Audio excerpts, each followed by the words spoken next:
Sawadee Kop. June the 3rd, talking about opportunity. Don't ever admit that the world has not given you an opportunity.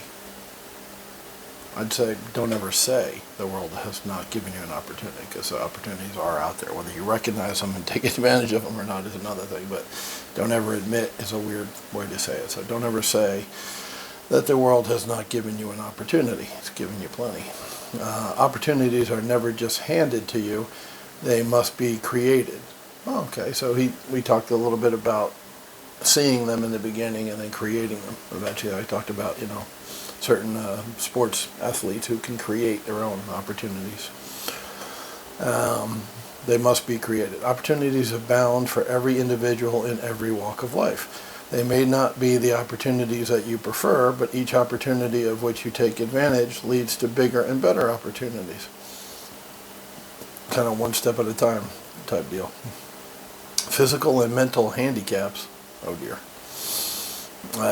may mean that you have to explore territories unknown to others, but they also mean you have opportunities those others will never find. There you go, good point, good way to look at it. Think of Stephen Hawking's brilliant research on the nature of the universe, despite the fact that a crippling disease makes writing and speaking as we know it impossible for him. True. Yeah, he's one of the brightest guys on the planet, and he's done a lot of really good work, and he's wheelchair bound, and as I said, can't speak or use his hands normally like we can, so you can see that as a handicap. He didn't, and look what the hell he achieved. Jeez, I mean, yeah, good example, good point.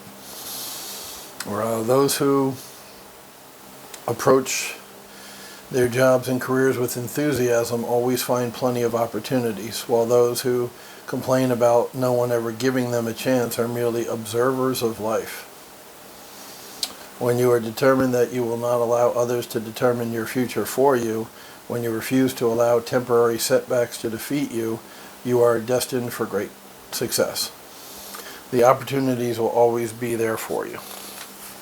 Yeah, so in the beginning he says opportunities must be created, and then he says when you have the right mindset and you train your mind, the opportunities will always be there for you. So I agree with the end and not necessarily the beginning, because as I said before, opportunities are out there. You just might have seen them in the past and not taken advantage of them, because we talked about fear, doubt, paralysis analysis, blah blah blah, or you not recognizing it as an opportunity. Once again, because your mind's not in the right place. You don't see it as an opportunity. Things come across your desk or across your life, and you let them come in and out. So they're there. You just have to get the right mindset to see them, identify them, and then the right mindset to take action and grab them. So, and then, once again, once you kind of get rolling, he said that small successes, opportunities, you might not see an opportunity to get to your BHAG. So when I said I want to retire to Italy, 10 years ago or whatever it was, an opportunity didn't come up that let me buy a winery in Italy. I didn't have at that point the €1.5 million, right, necessary to buy the vineyard, and then more capital to kind of get it up and going, and that whole bit. Bringing in new equipment. I told you about the labeling. You come, you stay at the farmhouse. You make a bottle of wine yourself. You actually are involved in picking the grapes, mashing them, whatever, in the whole process. And you make a bottle of wine, and we bottle it, and we put a label on it and send it to your home. That was my idea, and it's still a good idea. If somebody wants to grab it, it's out there. I'm not going to do it. I'm in Thailand, sitting poolside, sipping mango, right? So nothing happened. There was no opportunity, no single opportunity that would make that happen for me. But there were plenty of opportunities that let me start acquiring Airbnbs, so I could get to the point where I'd have the assets to reach my BHAG, right? My big hairy ass goal, or audacious goal, big hairy audacious goal. So that, you have to recognize the opportunities aren't directly linked to you know, go to do not pass go directly to jail, whatever. It's like you don't get that round trip or free ride. It's the opportunity to here, and you take it, and then next thing you know, you're here, right? You don't go from here to here often. Sometimes you do. Sometimes you can skip some steps. Sometimes you can accelerate it. As I mentioned, Airbnb returns twice as much net at every monthly income, as a regular traditional rental, long-term rental does. So that coming into play accelerated my timeline. I only needed half as many. I didn't need 20 rentals, now I needed 10, right? Because Airbnb doubles your income. So it helped me reach my goal faster, but there was nothing that said, okay, one day you're in Florida, the next you're in Italy, right, with a working vineyard. So that's what he's saying. You're going to see opportunities, and they'll give you small successes. They'll let you conquer and achieve your minor goals, your milestones. And if you plan it correctly, remember we started this whole thing with a business plan, that will take you, those milestones will take you to your BHAG. So I'm retired. It worked.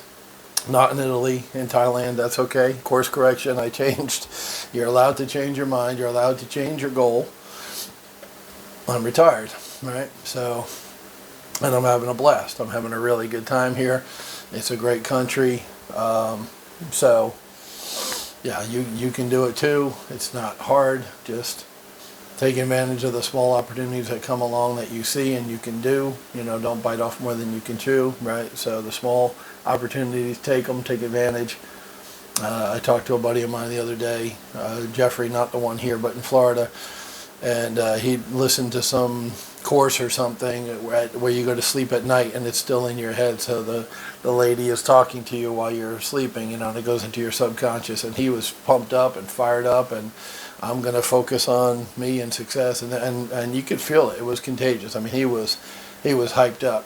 And what I love about those meetings I talked about, and I think it's tomorrow in America, right? So today is June 3rd for me in the morning, which means it's the night of June 2nd for you. So 2 days from now in Florida is that meetup I talk about all the time. Yellowbird Connect, Kyle Paskowitz and Pat Flynn. You got to go there. You got to go there.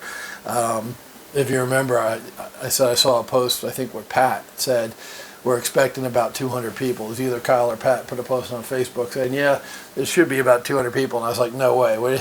I'd be surprised if there's not 400.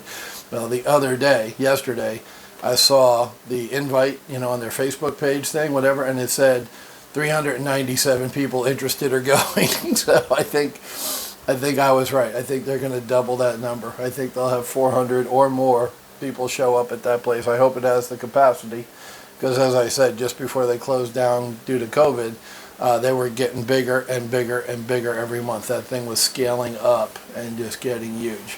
So telling all my agents, especially the new ones that we just brought on board, in the last few months, you've got to go to this thing. Get your business cards printed up.